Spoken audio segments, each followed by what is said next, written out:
Fala, meus queridos, tudo bem? Bem-vindos de volta aqui ao CSA De Olho na Jurisprudência, onde a gente analisa vários casos jurisprudenciais que chegaram no STJ e no STF e que podem vir cair na sua prova. Meu nome é Thiago Simões, sou professor, sou procurador de Estado e estou aqui para ajudá-los nessa caminhada rumo à aprovação para concurso. Beleza? Então, de novo, sempre fica aqui para vocês o meu Instagram, Thiago Simões, o Instagram da FER, o Instagram do Instituto Conecta Jus, tá? E aqui ficamos com mais uma indicação para que vocês sigam a gente e lá vocês consigam obter mais coisas. No meu Instagram tem sempre novidade de processo civil, no Instagram da FER sempre tem novidade de processo penal e, óbvio, nos dois a gente também fala sobre concurso público, tá? Então vamos lá, primeiro caso da noite. Tá? É um caso sobre direito empresarial, tá? Fazia muito tempo que eu não trazia um caso sobre direito empresarial para vocês e agora eu vou trazer aqui, porque direito empresarial é muito bom, tá? Recuperação judicial eu acho muito legal. Vamos lá.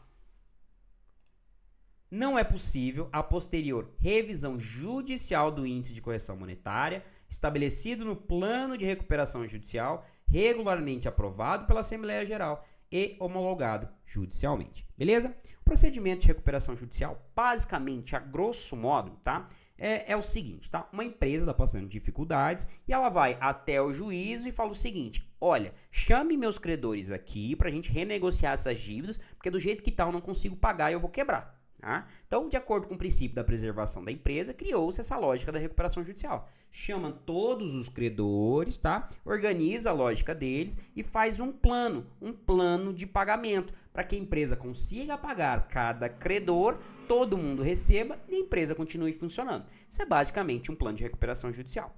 Beleza? Tá? E quando a empresa faz esse plano de recuperação judicial, ela negocia com todos os credores. Tá? E ela estabelece regras para pagamento, inclusive a incidência de correção monetária sobre os valores homologados. Beleza? Porque existe um prazo para pagamento, existe parcelamento e assim por diante. Tá? Neste caso específico, o que aconteceu? Olha o seguinte, tá? A empresa recuperanda, em comum acordo com os credores, aceitou a aplicação da taxa do CDI como índice de atualização das dívidas incluídas no plano. Tá? Então ela determinou, ela foi homologada ali no plano, que ela concordou com os credores, que seria aplicada a taxa do CDI, beleza? A taxa do CDI seria o que corrigiria as dívidas, beleza? O plano de recuperação judicial foi homologado pelo juiz. Posteriormente, a empresa pediu revisão do índice. Tranquilo? Aqui vocês já conseguem ver que, basicamente, é uma preclusão, né? Então, assim, houve a homologação do plano. Tranquilo? Acabou. Todas as questões que foram para trás restaram preclusas. Você não pode alterar, o juiz não pode alterar a pedido da empresa simplesmente porque ela acha que a taxa do CDI ficou pesada, tá? Ela devia ter pensado nisso antes, tá? Na hora de discutir isso com a Assembleia de Credores, beleza? A Assembleia de Credores, ela é autônoma e ela é autossuficiente. Não cabe ao juiz fazer controle a não ser de legalidade sobre o plano de recuperação judicial. Tranquilo?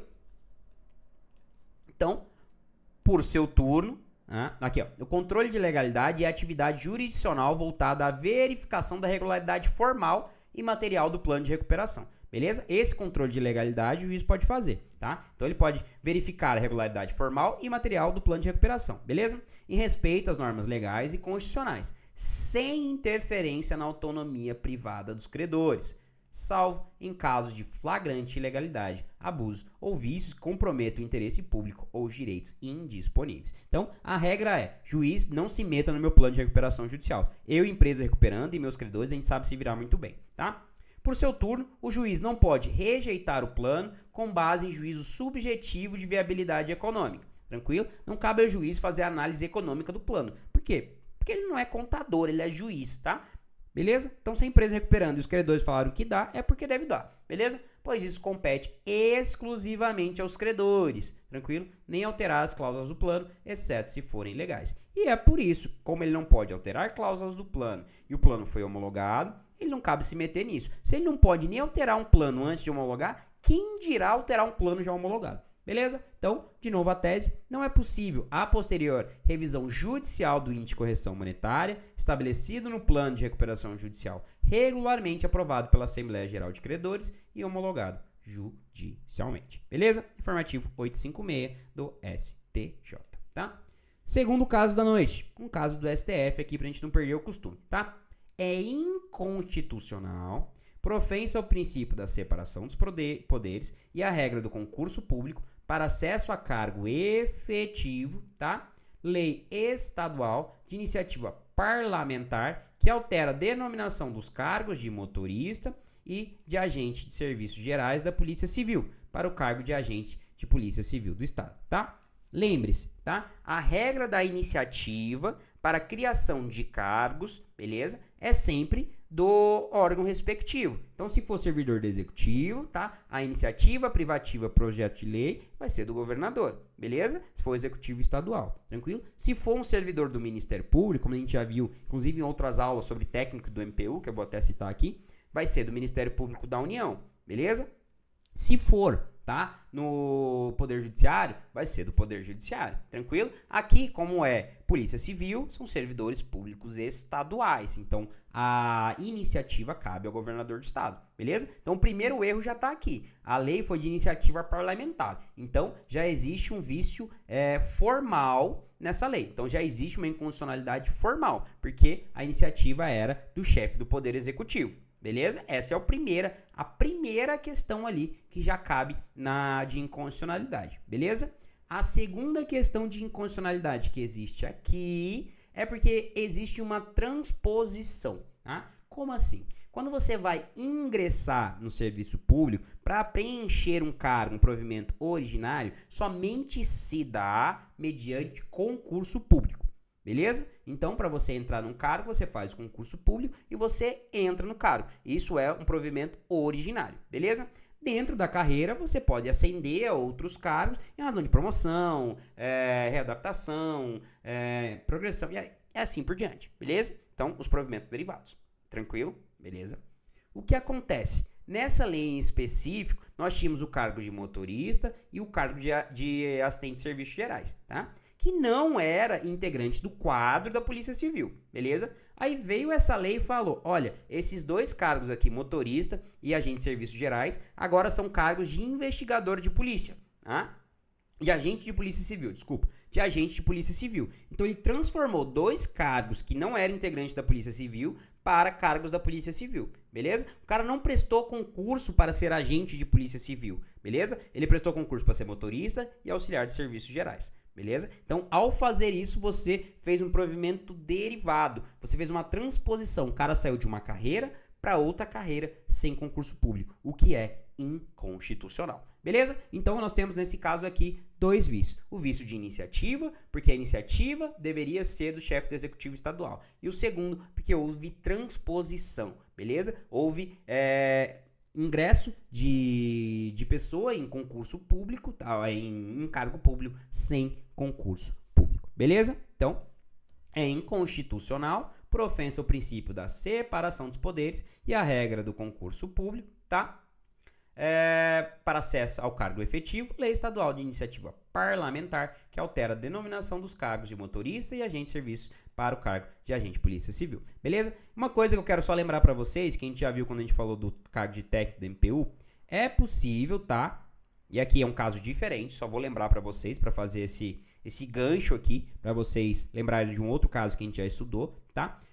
O caso em que o MPU era um servidor, a gente estava falando de técnico do MPU, tá? O MPU mandou o projeto de lei, tá? Mandou o projeto de lei para fazer o concurso de técnico, tá? A criação de cargos de técnico, beleza? A emenda parlamentar, ela veio e só alterou para cargo de nível superior, tá? Falou, olha, técnico vai ser cargo de nível superior, beleza? E isso não tem inconstitucionalidade. E isso é possível de ser feito por emenda parlamentar, beleza? Não poderia ter a iniciativa do projeto de parlamentar, mas é possível por emenda parlamentar isso, tá? A alteração do nível técnico do cargo, beleza? Tá? Então, uma coisa é a emenda parlamentar que guarde pertinência temática e não aumente gasto, tá? Esse é o caso específico aqui que a gente falou da emenda parlamentar no projeto do MPU, beleza? Que alterava o nível do cargo de técnico do MPU para nível superior, tranquilo? Tá? Então aqui só um bônusinho para vocês lembrarem desse caso que a gente já falou aqui sobre